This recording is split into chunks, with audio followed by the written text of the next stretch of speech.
Buenas tardes, gracias.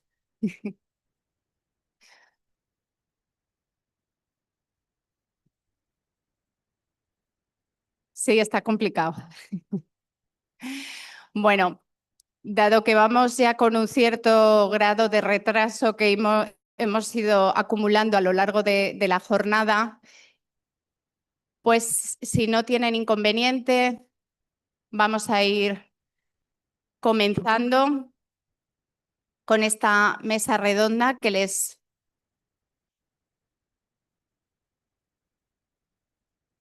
Muy bien. Pues nada, bienvenidos, bienvenidas a todos y a todas las presentes. A continuación vamos a iniciar la mesa redonda, que en este caso nos va a ocupar este primer espacio de la tarde hasta las 17:45 horas, que probablemente pues, sea un poquito más de lo que yo en principio tenía establecido en el programa. Y en la que lo que se pretende es compartir experiencias en relación con la cronicidad y asimismo también con la gestión de los cuidados. A modo un poco de situar la mesa que vamos a iniciar en este momento, decir que, como todos ustedes saben, la atención a la cronicidad representa hoy un reto ineludible, pero también una oportunidad estratégica. Ese es un poco el sentido que le queremos dar a esta mesa.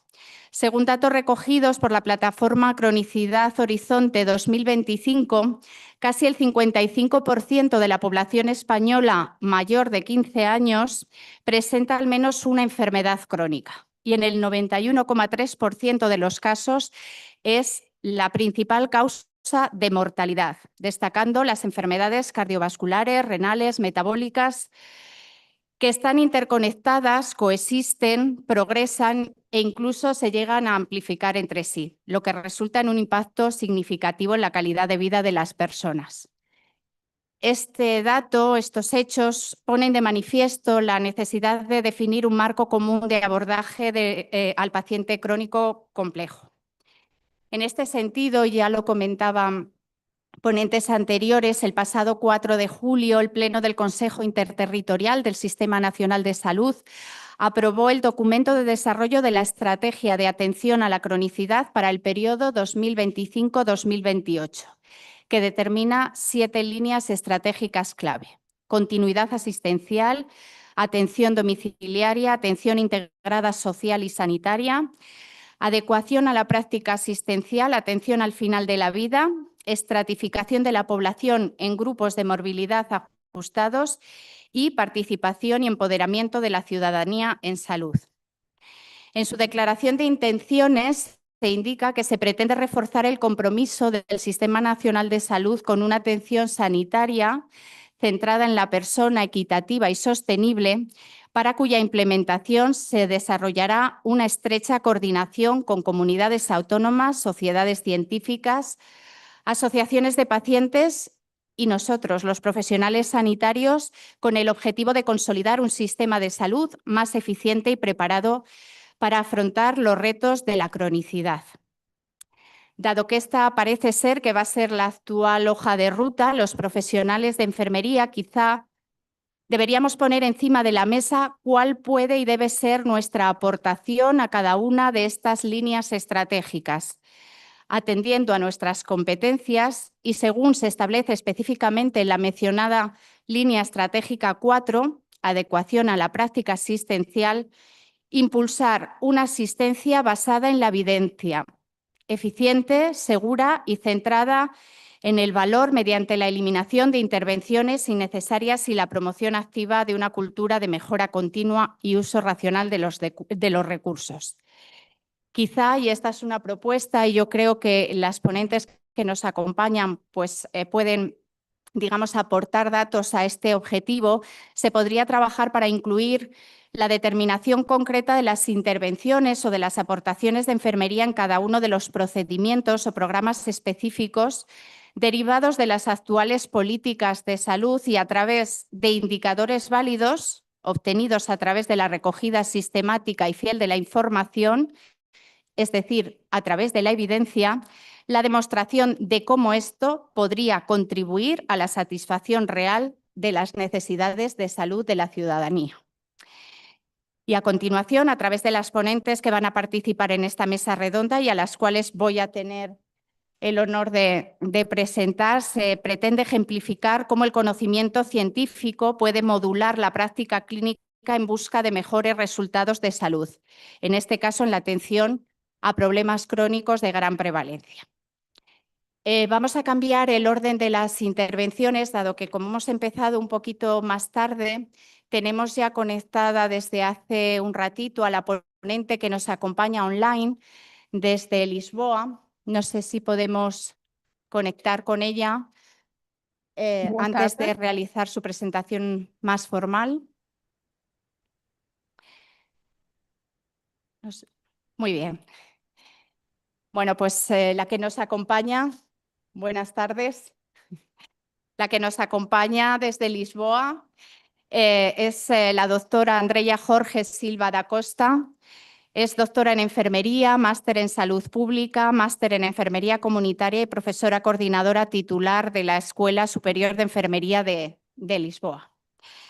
Es coordinadora del Centro de Investigación, Innovación y Desarrollo en Enfermería, que es la unidad de investigación de dicha escuela superior, y es investigadora en el Instituto de Salud Ambiental de la Facultad de Medicina de la Universidad de Lisboa, desempeñando diferentes funciones dentro del ámbito de la salud pública, como la Dirección de Prevención de Enfermedades y Promoción de la Salud en la Dirección General de Salud Pública.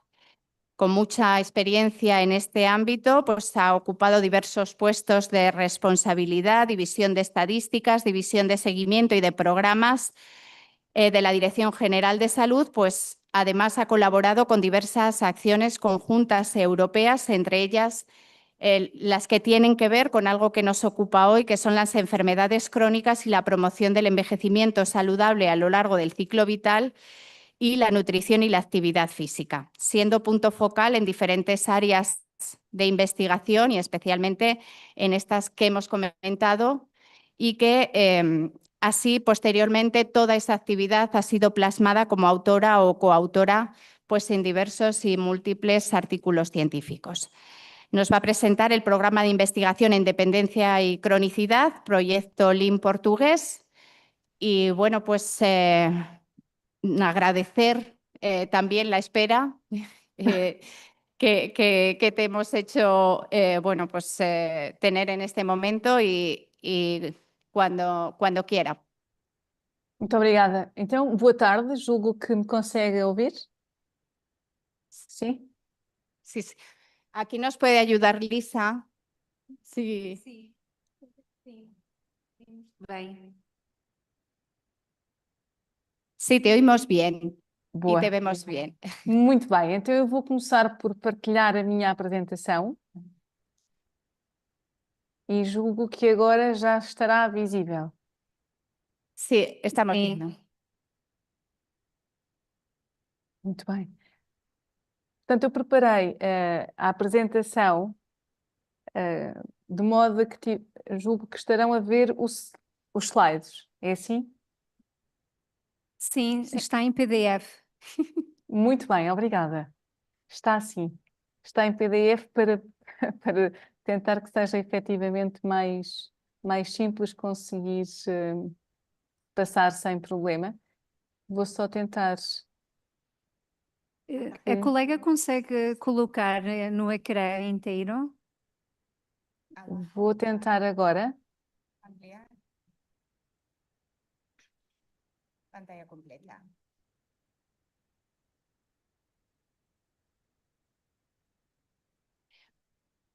Ai, Sim, perfecto. agora já está. Obrigada. Está agora?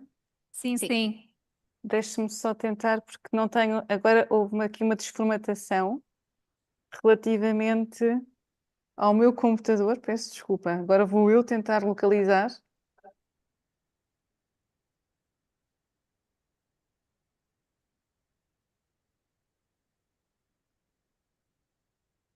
Não Para nós consigo. está perfeito assim.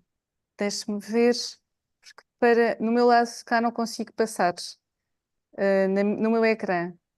Portanto, vou tentar agora localizar aqui. Como é que vou conseguir fazer o movimento seguinte?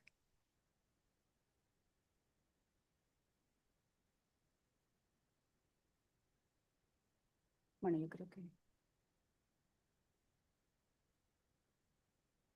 Não estou a conseguir passar do meu lado de cá.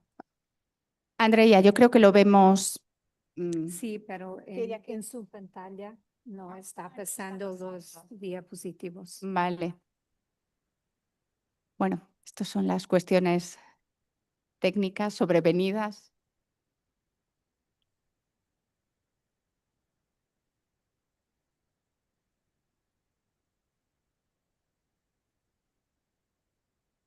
Desculpa, não consigo passar.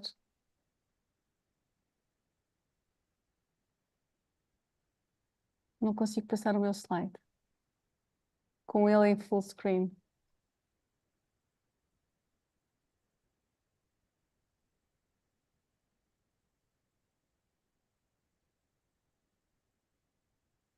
Eu interrompi o compartilhamento agora. Peço desculpa, vou tentar fazer de outra forma.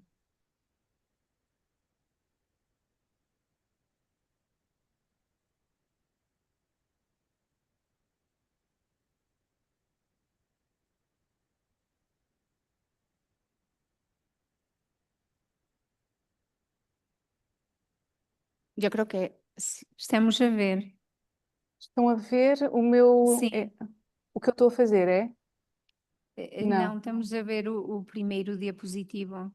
Estão a ver o título. primeiro diapositivo? Sim, o título, sim, deve ser o primeiro. Ai, que coisa. Desculpem, mas... Tem alguma coisa que não está a funcionar bem. Andrea, quizá Sí. podrías utilizar el propio PDF, aunque se vea un poquito más pequeño. Ah, Ok, então vou tentar utilizar porque há pouco estava... sim, um bocadinho estava a dar. Então vamos ver novamente. Ok, então vou tentar novamente fazer o exercício de partilhar. Vale, mira, me comentan los técnicos que nosotros tenemos tu PDF, si quieres Sí, sí. explicarle, Sim, nos vas diciendo y ellos te van pasando la presentación aquí. perfeito. ¿De acuerdo? Sim. Vale. Pues Seria perfeito. Yo creo que tendrías que dejar de compartir pantalla y que sean ellos los que... Ya está, perfecto. Pues cuando quieras, Andrea. Muito bem. Então já conseguem visualizar o primeiro slide? Não percebi. Sim. Ah, sim, agora sim. já está. Sim. Já está o primeiro slide. É porque eu não vos Sim. vejo, não é? Portanto, já está o primeiro. Muito bem. Então, Sim. boa tarde. E peço imensa desculpa por este contratempo. E, em primeiro lugar, dizer que preparei a apresentação que estão a visualizar em língua espanhola, em espanhol, porque eu não falo espanhol. E, portanto, a apresentação está em espanhol e eu falarei em português. Pode ser assim, e julgo que com a apresentação será mais claro e podemos então entender-nos. Qualquer questão também poderei tentar falar mais devagar. Pode ser? Professora Inês, pode ser assim? Sim, acho que sim. Respondi pela Obrigada. Inês, ela estava a beber. Lisa, es que mi portugués no es especialmente... No tengo nivel B2 de portugués. Queria agradecer o convite e lamento muito não estar presente porque o programa é fantástico e também tive a oportunidade de perceber que a cidade é muito bonita e quando estou acolhida em Espanha sou sempre muito bem recebida. Portanto, tenho a certeza que seria muito bem recebida se estivesse convosco e não posso porque tenho outros compromissos na universidade esta semana e era impossível estar. Bom, então, boa tarde a todos. Já fui apresentada. É com muito gosto que vou partilhar este tema. Vou fazer uma apresentação breve e, portanto, acredito que estejam a ver o título. Neste caso, acredito que estejam a ver já o segundo slide, mas eu gostaria ainda de vos dizer, então, que o programa de investigação relativamente à dependência das pessoas mais idosas, à questão da cronicidade, a questão da presença das doenças crónicas nas pessoas idosas, é de facto um desafio e temos esses dados em concreto. Muitas foram as apresentações que já os referiram. O desígnio que entendi que nesta comunicação faria sentido era apresentar-vos este contexto de desenvolvermos um projeto de investigação internacional, que designamos como LIN, que tem um foco particular na contribuição portuguesa de um projeto de capacitação ao nível, neste caso, do currícula dirigido à formação de enfermeiros, e neste projeto de capacitação internacional contamos com vários países. E, portanto, vou abordar aqui como é que tem sido esta experiência de aceitar o desígnio de investir na formação dos enfermeiros, tendo esta moldura dos desafios, do envelhecimento e na perspectiva de chamar a atenção de como é que poderemos abordar com várias metodologias no investimento da formação dos profissionais de saúde que estão num lugar tão central para a prestação de cuidados, para a capacitação das pessoas mais idosas nestas circunstâncias, neste padrão até de multimorbilidade ou da complexidade da doença crónica, como era referido. E, portanto, é fundamental compreendermos o cenário demográfico, e este cenário demográfico do envelhecimento deve ser entendido não como um problema, mas como uma conquista, porque é um desafio que decorre de uma conquista de mais anos associados. Mas estes anos que acrescentamos à vida têm associado a maior probabilidade de presença de doença, a maior probabilidade de declínio funcional. E são estas características que acompanham o envelhecimento que se tornam um desafio e que é necessário identificar como é que poderemos contribuir para uma transição global em que o envelhecimento da população, por um lado, se constitui como um facto, como uma realidade incontornável e que é um acontecimento desejável. O envelhecimento constitui um acontecimento desejável neste sentido da vida, do prolongamento da vida. O que se pretende é encontrar as respostas que poderão apoiar as respostas que todos necessitam em função da vulnerabilidade. Deste declínio, poderá ser social, funcional, todos aqueles critérios que poderemos apreciar em função desta condição que poderemos designar como de pessoa em situação de vulnerabilidade. Esta realidade é incontornável em vários países. Não? Sabemos que a Europa se constitui com um padrão de envelhecimento muito acentuado, mas também existem já noutros continentes esta realidade. Este projeto de investigação inclui então outros países, como sendo a Tailândia e o Vietnã, que estão então a enfrentar desafios semelhantes aos que na União Europeia temos vindo também a identificar, e portanto o envelhecimento que traz consigo a maior probabilidade de dependência, a maior probabilidade de prevalência das doenças crónicas, temos então esta circunstância de que as pessoas com mais de 65 anos se tornam um grupo particularmente vulnerável e, em algumas circunstâncias, com ausência de respostas, com ausências de serviços de apoio, e o que identificamos neste projeto de investigação é a necessidade de uma formação específica nos nossos sistemas de ensino superior. Porque a resposta às pessoas idosas, à cronicidade e à dependência, não está apenas residente nas respostas de saúde. Também está residente noutras respostas de outros setores, nos setores sociais, no setor da segurança social, da solidariedade, da economia, das finanças, mas também está no sistema do ensino superior. Em particular, nos currícula que contribuem, então, para a possibilidade de apoiarmos a formação dos profissionais de saúde, em concreto, dos enfermeiros. Portanto, aqui, enquanto comunidade académica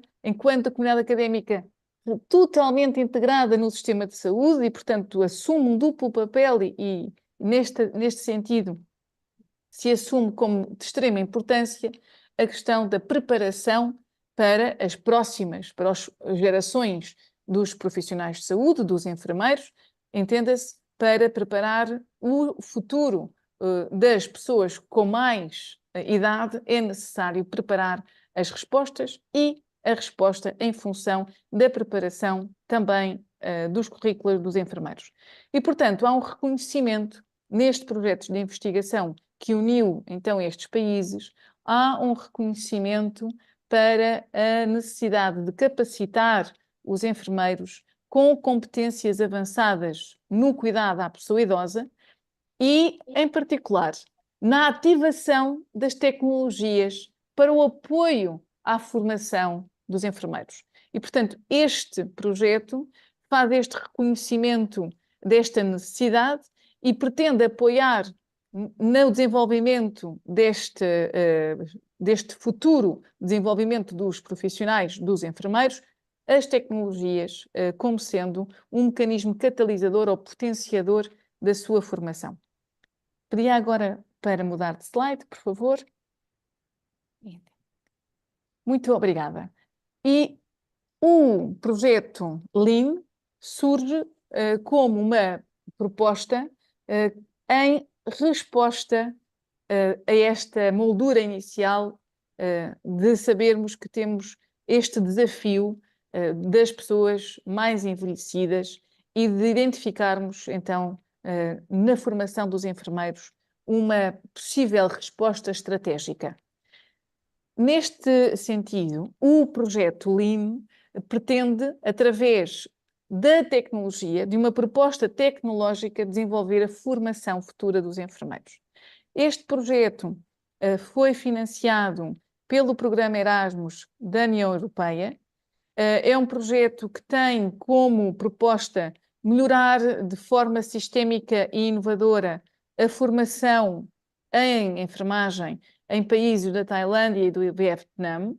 E este propósito é, de facto, ser transformador na componente educativa, portanto, na componente curricular, integrando as práticas clínicas dos enfermeiros com a possibilidade de integração de tecnologia em ambiente assisted living.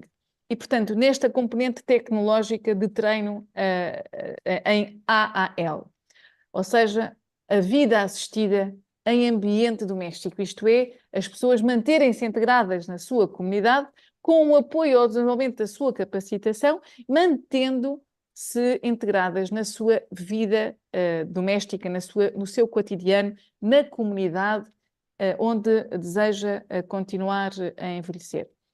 Para este percurso, o que se reconhece é que é importante monitorizar as pessoas que vivem no seu ambiente, mas ainda assim terem a prestação de cuidados e, portanto, a tecnologia poderá apoiar na digitalização, na monitorização dos parâmetros destas pessoas e, em simultâneo, ter um apoio na prestação de cuidados de enfermagem assistidos, neste caso, através da tecnologia, e melhorar o bem-estar das populações envelhecidas.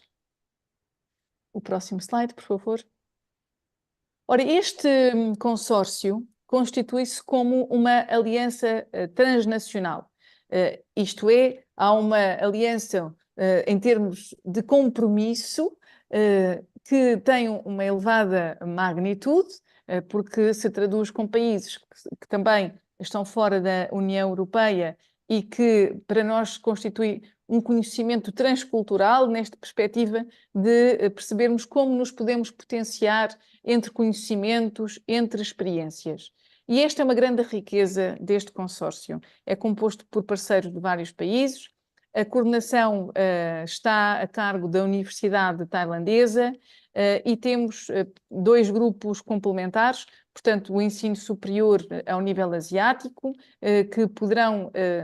que pretendem então esta implementação da formação e da capacitação, e os países europeus que estão na componente da identificação daquilo que poderão ser as necessidades e dos desenvolvimentos tecnológicos que poderão estar disponíveis para a capacitação e para a formação. O próximo slide, por favor. O papel de Portugal neste consórcio, nós reconhecemos que é através de uma possibilidade que se poderá considerar bicéfala. Portanto, tem duas abordagens absolutamente interessantes e que poderão partilhar a experiência que temos tido nestes dois domínios. Por um lado, decorre da Faculdade de Ciências, por outro lado, decorre da Escola de Enfermagem e ambas agora integradas na Universidade de Lisboa.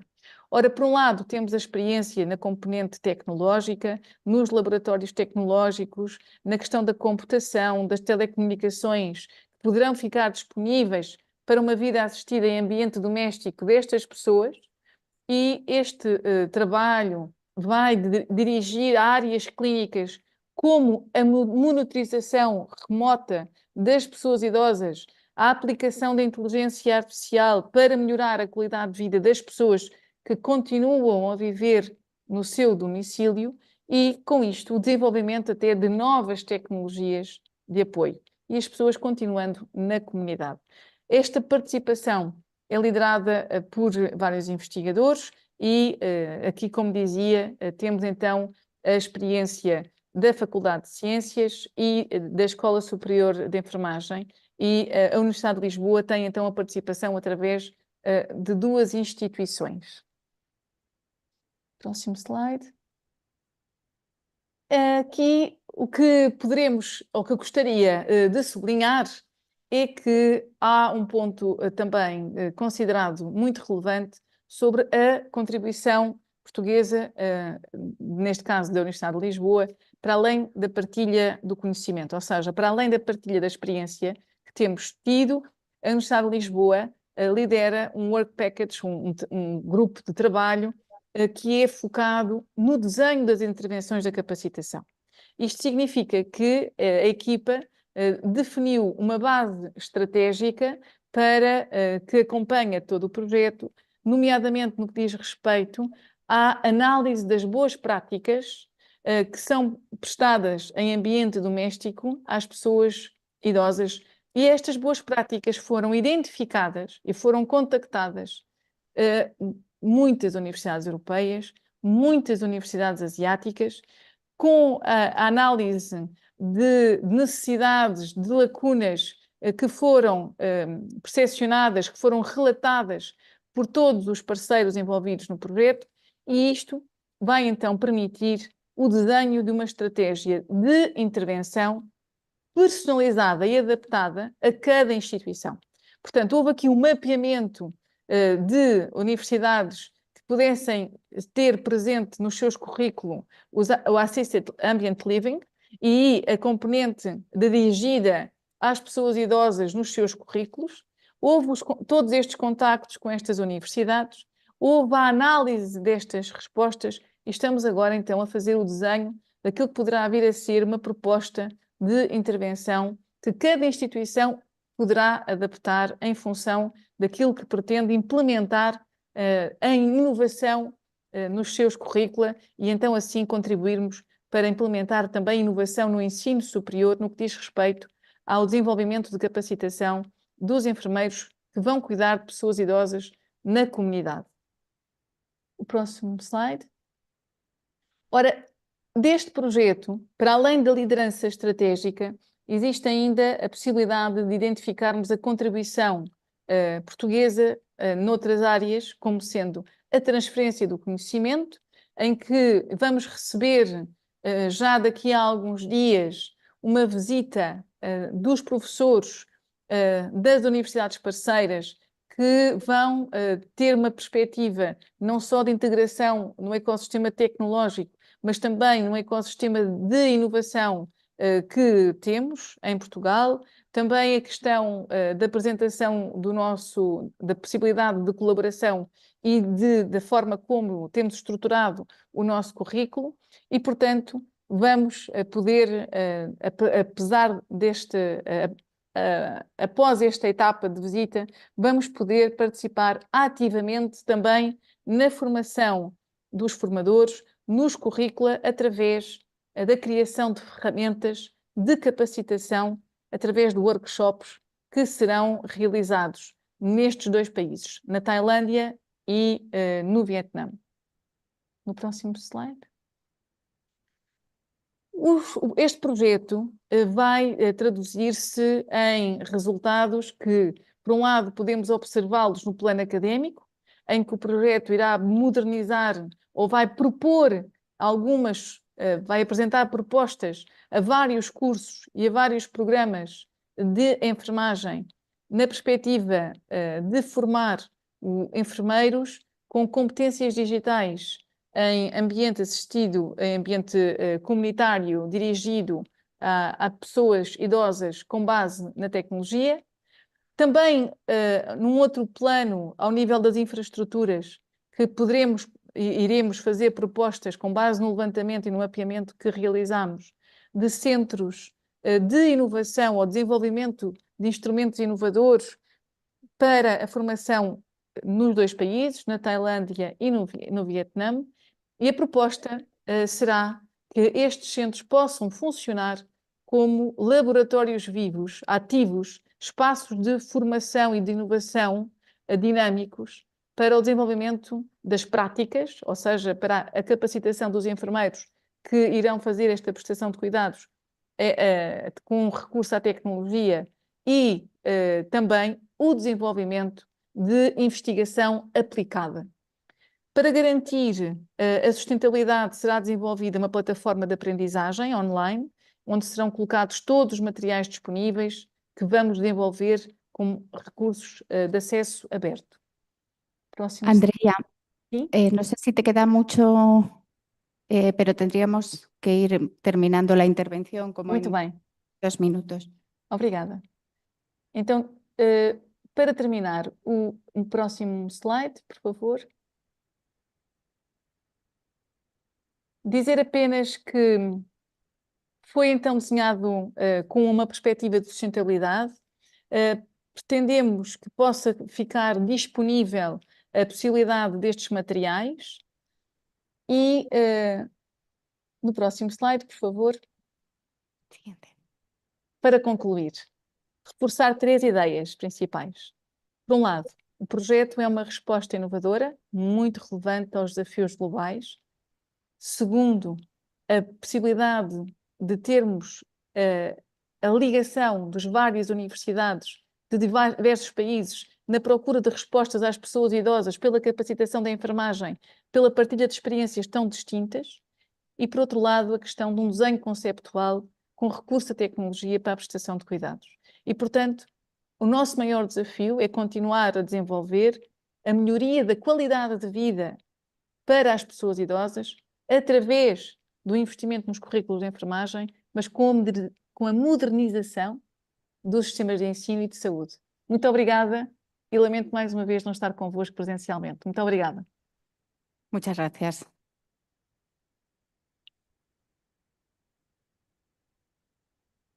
Bueno, dado que vamos un poquito mal de tiempo, no sé si hay alguien que quisiera hacer una pregunta entre el público.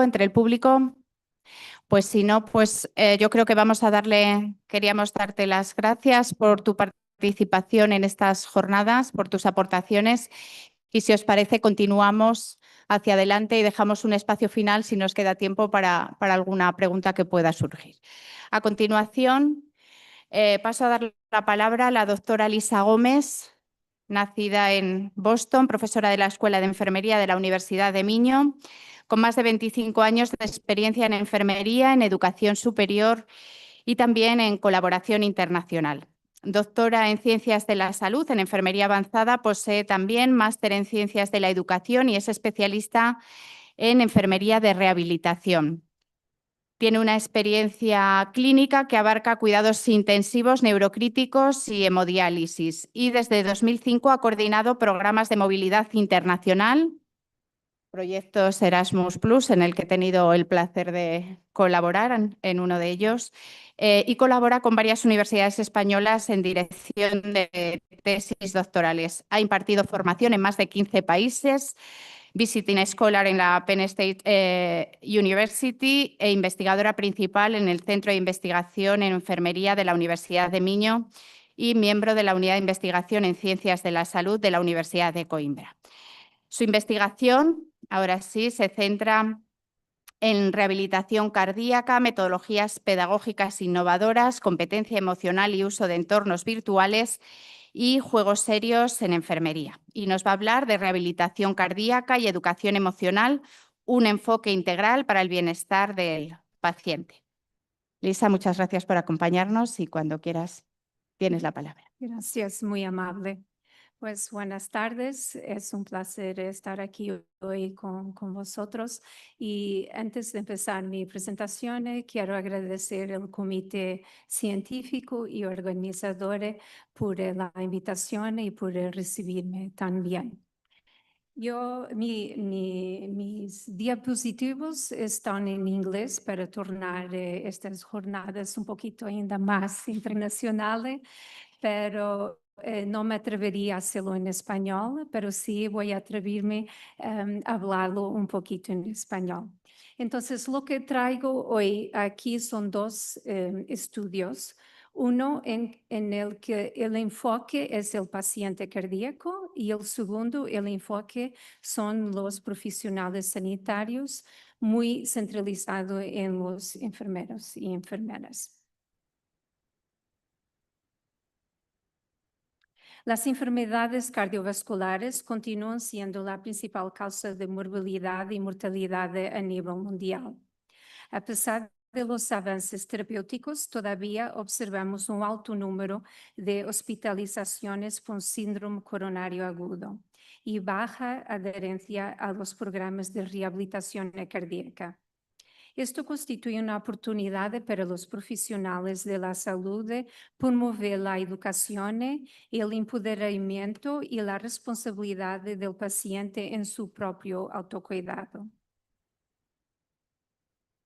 La educación emocional se entiende como un proceso educativo continuo que busca desarrollar competencias emocionales como parte esencial del crecimiento humano.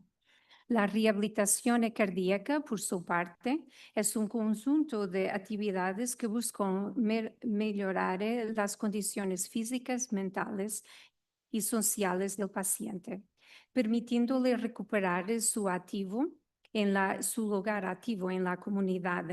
Ambas dimensiones, la física y la emocional, son inseparables. Aunque el ejercicio físico sigue siendo un elemento clave en la rehabilitación, las guías internacionales recomiendan una intervención integral que incluye un enfoque educativo y psicológico centrado en el cambio de estilo de vida y del bienestar psicosocial.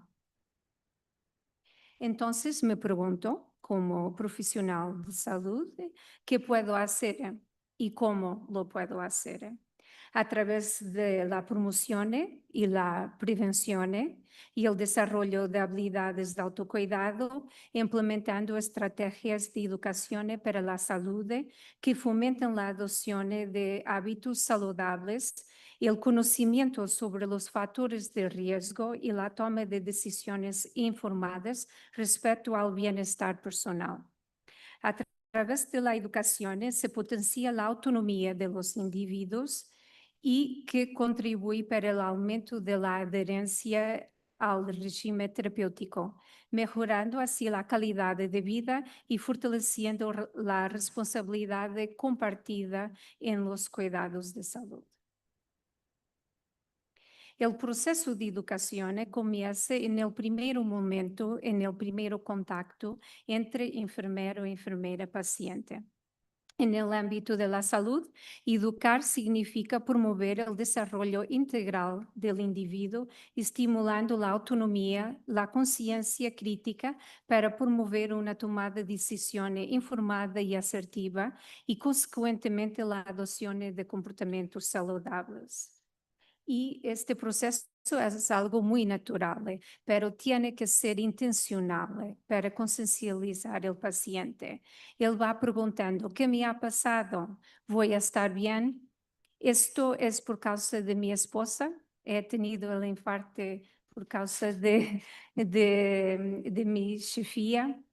Porque yo, ¿qué puedo hacer? Entonces ahí nosotros podemos de una forma muy natural empezar a conciencializar el paciente, informar sobre el diagnóstico, tranquilizar el paciente, identificar conceptos erróneos, hablar sobre los factores de riesgo cardiovasculares e incentivar a cambiar el estilo de vida.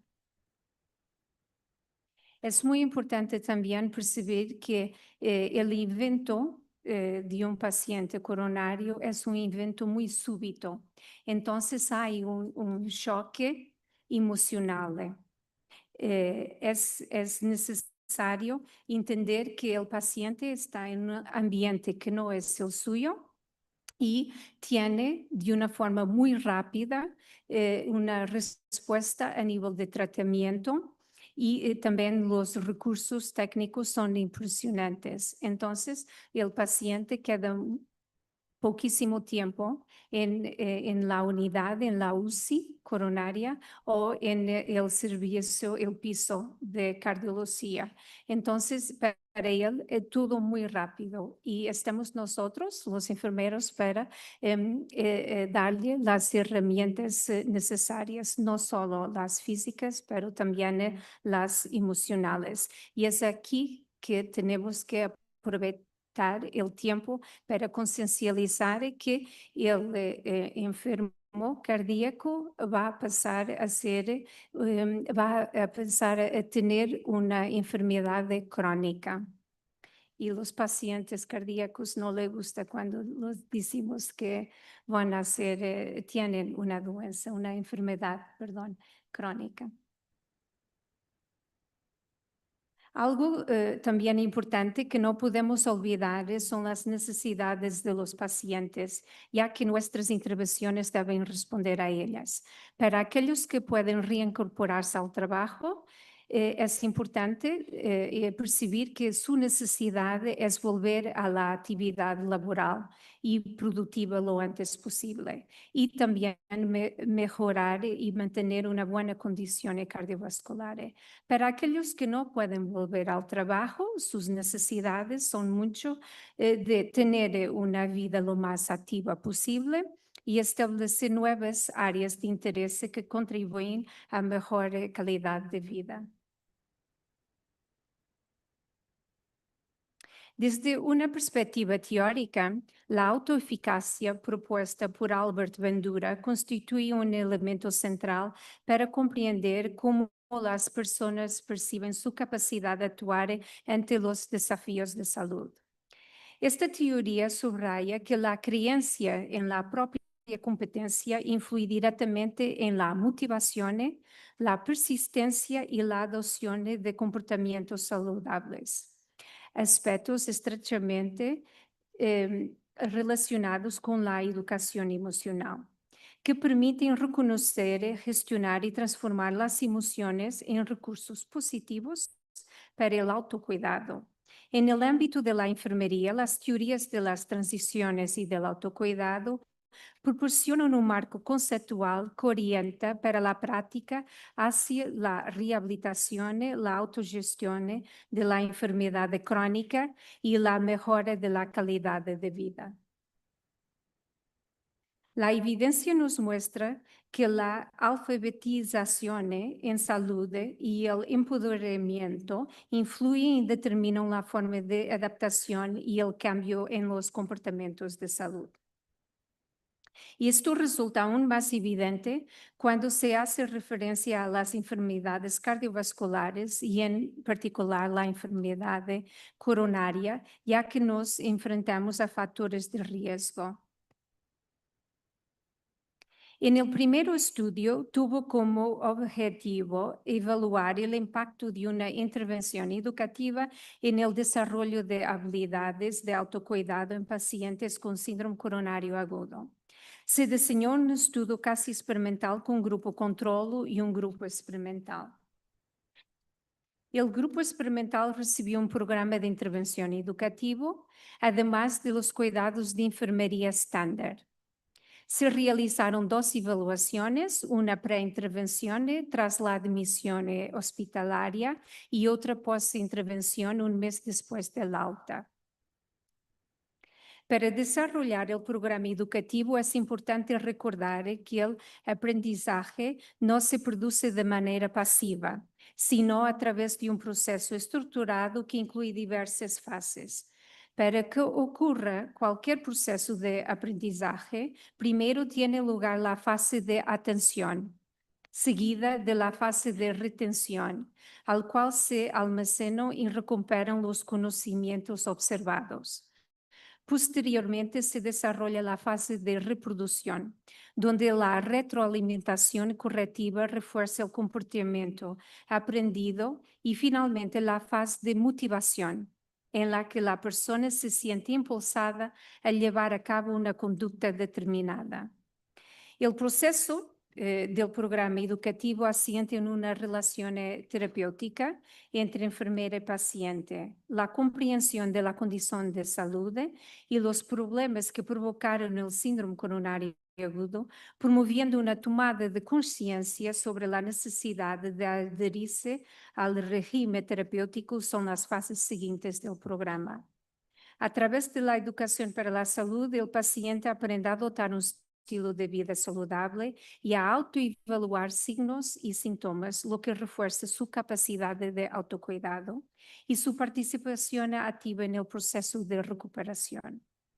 La aplicación de los conocimientos adquiridos en las actividades diarias junto con el aprendizaje por repetición, favorece la consolidación de comportamientos saludables y el desarrollo de competencias para la autogestión. Este proceso educativo y emocional conduce a una mejor calidad de vida baseada en la autonomía, la responsabilidad y la estabilidad emocional del paciente. El programa se estructura en 4 sesiones progresivas diseñadas para acompañar al paciente a lo largo de su proceso de hospitalización y posterior recuperación. En la primera sesión, realizada el primer día de ingreso, se lleva a cabo una intervención inicial mediante un vídeo informativo que facilita la comprensión de la enfermedad y del tratamiento. El vídeo tenía 1 hora y el paciente y su familia podían mirar el vídeo cuantas veces lo necesitaba. La segunda sesión tiene objetivo identificar los conocimientos adquiridos y aclarar posibles dudas, fortaleciendo la comprensión y la implicación activa del paciente en su autocuidado. La tercera sesión, desarrollada en el día de la alta hospitalaria, incluye una lista de verificaciones, una checklist, que garantiza que el paciente dispone de la información y de las competencias necesarias para continuar su recuperación en domicilio. Finalmente, la cuarta sesión, realizada un mes después del alta, permite realizar un seguimiento individualizado, evaluar la adherencia al régimen terapéutico y reforzar las estrategias de autogestión y mantenimiento de estilos de vida saludables. Durante las entrevistas de seguimiento, se observó que el 82,9% de los pacientes del grupo control tenía dificultades para comprender la información y desconocía los factores de riesgo. En el grupo experimental, solo 25% mostró esas limitaciones. Los resultados sugieren mejoras en el desarrollo de las habilidades de autocuidado y en la calidad de vida de los pacientes que participaron en la intervención educativa. y señalan que los pacientes del grupo de control tienden a experimentar un deterioro de las habilidades de autocuidado. La intervención educativa permitió a los pacientes comprender mejor su enfermedad, adoptar estilos de vida más saludables. Sin embargo, también se evidenció la necesidad de abordar la dimensión emocional del proceso de rehabilitación, tanto del paciente como del profesional que lo acompaña. Después de analizar los resultados de este primer trabajo, nos surgió una pregunta fundamental. ¿Qué saben los profesionales de salud sobre inteligencia emocional, competencia emocional y educación emocional? Esta reflexión dio origen al segundo proyecto de investigación centrado en los profesionales de una unidad de cuidados coronarios. Estoy terminando. Como objetivos 4 minutos. de este segundo trabajo, estudiar el impacto de una intervención psicoeducativa, diseñar, implementar y evaluar estrategias educativas que promuevan las competencias emocionales y comprender la relación entre las competencias emocionales y la práctica profesional en entornos de alta complejidad. El contenido de la intervención incluyó sesiones sobre conciencia emocional y reconocimiento de emociones, gestión de emociones positivas y negativas, regulación emocional y estilos comunicativos, construcción de un clima emocional saludable en el equipo. Los principales resultados de este segundo estudio. Los participantes expresaron que la intervención les permitió reflexionar sobre sus propias emociones, reconocer su impacto en el cuidado y fortalecer su bienestar personal y profesional. Todos destacaron la necesidad de continuar con la formación emocional como parte del desarrollo profesional. Las competencias emocionales se asocian positivamente con características personales que promueven buenas prácticas profesionales y actúan como factores protectores del bienestar. Por tanto, la competencia emocional no es un complemento, sino una dimensión esencial del cuidado. Es necesario integrar la formación en competencias emocionales en el currículum de enfermería, al igual que otras intervenciones clínicas. Educar emocionalmente a los profesionales mejora su autoconocimiento, empatía y resiliencia, lo que se traduce en cuidados más humanizados. Para finalizar, quisiera destacar 3 ideas. La educación debe considerarse una intervención de enfermería estructurada, intencionada y continua. La educación emocional es una herramienta clínica poderosa, esencial para promover la adherencia terapéutica, y la competencia emocional es una habilidad central para la calidad del cuidado y el bienestar profesional. La competencia emocional transforma el cuidado de un acto técnico en una experiencia humana. Cuidar el corazón también significa cuidar las emociones. Cuidar las emociones también significa cuidar el corazón. Muchas gracias.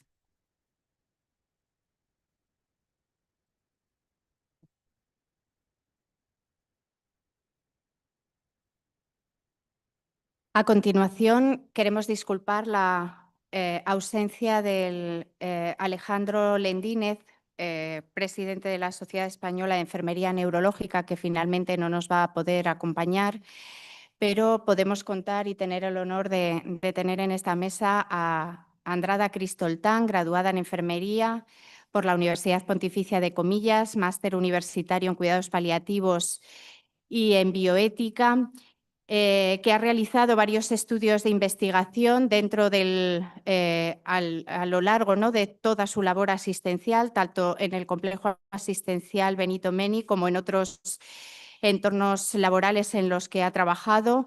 Así, por ejemplo, durante su relación laboral con las Hermanas Hospitalarias ha sido presidenta del Comité de Cuidados Paliativos y secretaria del Comité de Ética. Como enfermera del equipo de soporte hospitalario del Hospital Infanta Elena, también miembro de su Comité de Ética, colaborando en diversos estudios que han sido publicados, y actualmente es supervisora de la Unidad de Cuidados Paliativos del Hospital Asociado Universitario Virgen de la Poveda. Así también está llevando a cabo labor docente en pregrado como profesora asociada en la Universidad de Comillas, colaborando en la asignatura Trabajo fin de grado con diversas líneas de investigación. Y la ponencia, pues en este sentido sí que tiene, digamos, el mismo objetivo que tenía la del anterior ponente y que está centrada en la neurogeriatría e investigaciones en la actualidad. Cuando quieras. Muchas gracias. Perdón. ¿Por qué hemos decidido hablar sobre neurogeriatría? Porque es uno de los campos de mayor aumento y relevancia dentro de las ciencias de la salud. La transformación demográfica situado al envejecimiento poblacional como fenómeno central. Las sociedades contemporáneas muestran un incremento mantenido de la esperanza de vida y, en consecuencia, un aumento considerable de la proporción de personas mayores. Este cambio poblacional plantea desafíos sin precedentes para los sistemas sanitarios, especialmente en lo que tiene que ver con las enfermedades neurológicas asociadas al envejecimiento. El progresivo envejecimiento implica un incremento de la incidencia y prevalencia de patologías neurodegenerativas, tales como Alzheimer, Parkinson, demencia mixtas y otros trastornos cognitivos o motores relacionados con el deterioro del sistema nervioso. En este escenario no implica solamente la esfera clínica del paciente, sino que engloba dimensiones como las éticas, sociales y económicas, al exigir respuestas integrales que aborden tanto la atención médica como el acompañamiento humano, familiar y comunitario del mayor. ¿Qué hay publicado? En cuanto a la investigación en este tema, se ha hecho un análisis bibliométrico y usando estos términos clave, y hemos encontrado 960 resultados. De estos resultados, ¿cuáles son las áreas de conocimiento que se han estudiado más? Pues suelen ser y coincidir con las áreas de medicina, que es geriatría, medicina interna, psiquiatría, psicología, y debo recalcar que estamos con enfermería en el 5º puesto, o sea que estamos bien. En cuanto a la evolución de las publicaciones, hubo un auge justo antes de la pandemia por COVID-19 y luego fue disminuyendo inversamente proporcional al aumento de la esperanza de vida y de la población mayor. ¿Qué tipos de documentos hay publicados? Sobre todo estudios observacionales, hay menos casos clínicos y algunos ensayos. Las revistas, igual. En cuanto a las revistas, cabe mencionar que suelen coincidir con las especialidades médicas. Se publica en revistas de medicina y nosotros, los enfermeros, estamos en el 5º puesto de la investigación, pero seguimos publicando de la mano de los médicos o en las revistas médicas, como pueden ser de geriatría, de gerontología, psiquiatría, y no hacemos uso de las revistas propias de enfermería para darle más peso. ¿Cuáles son los centros que investigan? En cuanto a los centros, en primer lugar se lo lleva Harvard, tanto en docencia como en las facultades de medicinas y las asociadas, y otras. ¿Qué países? Pues dada la distribución de múltiples regiones, da lugar a la colaboración, y esto es un aspecto muy positivo, colaboración de redes internacionales que permiten compartir metodología, datos y perspectiva interdisciplinar de la investigación. El idioma de las publicaciones es mayoritariamente el inglés, que facilita la difusión del conocimiento a nivel global, pero cabe mencionar la importancia de los idiomas emergentes, como puede ser el alemán, el español, que nos permitiría contribuir a la diversidad cultural y contextual del abordaje neurogeriátrico.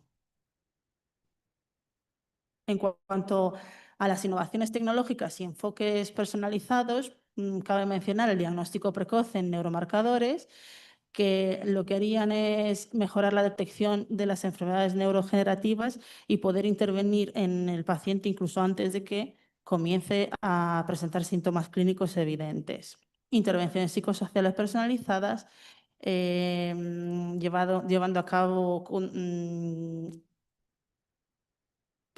llevando a cabo una atención humanizada y personalizada en el paciente, tecnología de monitoreo y cuidado, dispositivos portátiles, telemedicina, inteligencia artificial y práctica avanzada de enfermería, que consideramos un aspecto muy importante, dado que las especializaciones en enfermería, ya que lideramos investigaciones, protocolos, mejoramos la calidad de vida de los pacientes y las enfermeras de la práctica avanzada constituyen un puente fundamental entre clínica y ciencia.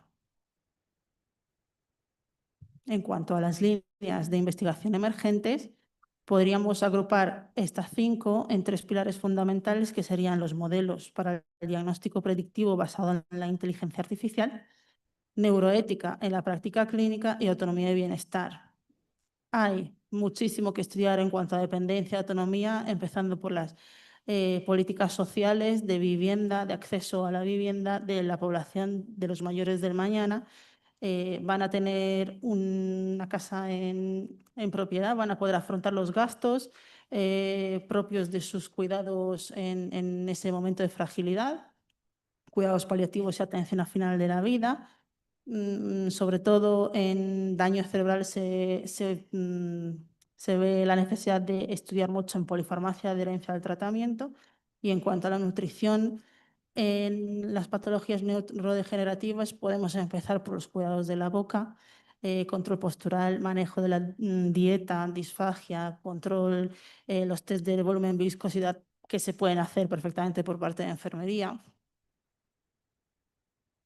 En cuanto a los retos a los que nos debemos enfrentar, volvemos a los retos estructurales y asistenciales, que serían desde el paciente si puede afrontar los gastos de sus futuras necesidades, retos asistenciales de vamos a poder ser capaces como sistemas sanitarios dar respuesta a todas las necesidades de estos pacientes, porque cada vez son más pacientes y cada vez menos profesionales. El potencial transformador de la enfermería va muy ligado a la formación y al rol avanzado de la enfermería. ¿Por qué quiere decir esto? Pues que la enfermera cada vez se forma y innovamos muchísimo en los cuidados, no en el modelo intrusivo en medicina, pero sí acompañando y pudiendo hacer cada vez más cosas, no limitándonos a lo básico. Formación, rol avanzado, innovación, investigación, colaboración con otros profesionales. Y como conclusiones, diría que se basa no solo la neurogeriatría y la investigación en neurogeriatría no se basa solamente en prolongar la vida, sino en optimizar la calidad de la experiencia vital, el sentido de la identidad y la participación activa en la sociedad de la persona mayor. Los avances científicos, sumados a la utilización de la inteligencia artificial, plantean retos éticos y una profunda reflexión sobre privacidad, autonomía y dignidad humana. La neurogeriatría del futuro se debe basar en un equilibrio entre innovación tecnológica y respeto por los valores de la persona. Se nos invita a pensar no solo en la prolongación de los años de vida, sino en la posibilidad de vivir esos años con plenitud, conciencia y dignidad. La investigación en este campo representa una oportunidad única para transformar la comprensión del envejecimiento y redefinir la manera en la que las sociedades cuidan, valoran y acompañan a los mayores. Bien, pues muchas gracias.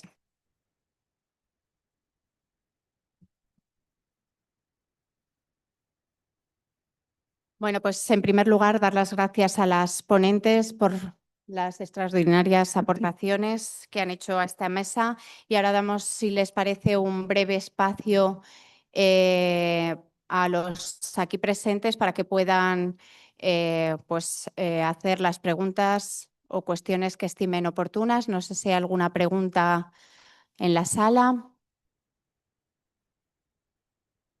No hay ninguna pregunta en la sala, no veo. Bueno, pues seguimos adelante o seguimos adelante.